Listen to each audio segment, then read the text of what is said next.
It's time for Terry McGinnis to return.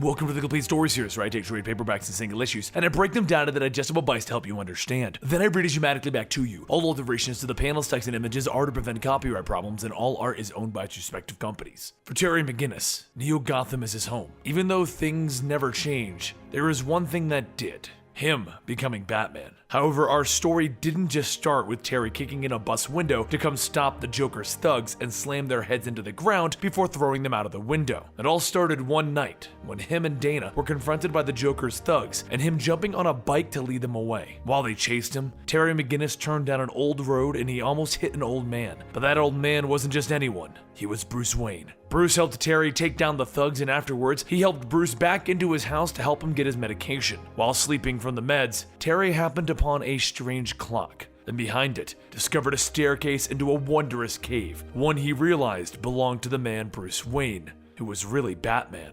Though not happy about Terry discovering his secret at first, Bruce coached him through taking down his father's killer. Back in the current times though, Terry brings down a bus full of children and he speaks with Commissioner Barbara Gordon about what happened. However, while talking to her, they begin to hear the Joker's thugs laughing, and then their mouths begin to foam up and they die. Terry says that it's the Joker venom. Is it possible that the actual Joker is still around? And Barbara tells him that the Joker's been dead for years. Don't turn into Bruce Wayne pining on an old case. Elsewhere though, Dana walks with an officer to continue her work as a social worker. As they knock on a door to speak with Miss Ortiz, she tells them that they shouldn't have come. It isn't safe. Suddenly, an extendable boxing glove shoots out, knocking out the officer, and the two members of the Joker gang tell Dana that the woman was trying to say that this is Joker's town, and the boss won't tolerate their kind around here. Back with Terry, he and his brother Matt begin to unpack in their new apartment, while Matt tells him that it's so cool that he was saving those people. Terry says that it's cool that he's being back, and that he's lucky that Max was able to take care of things while he was gone. Matt tells him that if it wasn't for Spellbinder locking Terry down, he wouldn't have had to take care of himself. But what's important now is that Terry is back.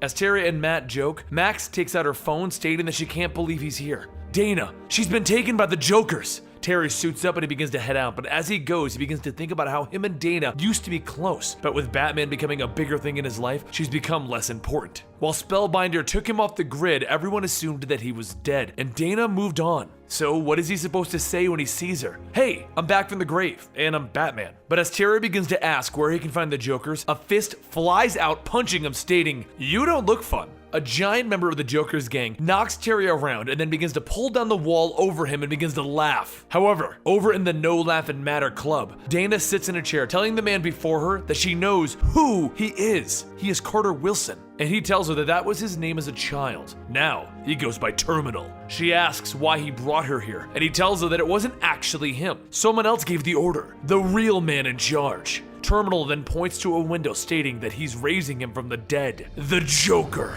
And that is the conclusion to the brand new Batman Beyond storyline. Hopefully, it's going to be as amazing as we are all hoping that it's going to be, and I hope you guys enjoyed this Rebirth storyline. Don't forget to subscribe to the channel to stay up to date on Batman Beyond, and follow me on Twitter at Comicstorian and Instagram at Comicstorian. I'll see you guys next time right here.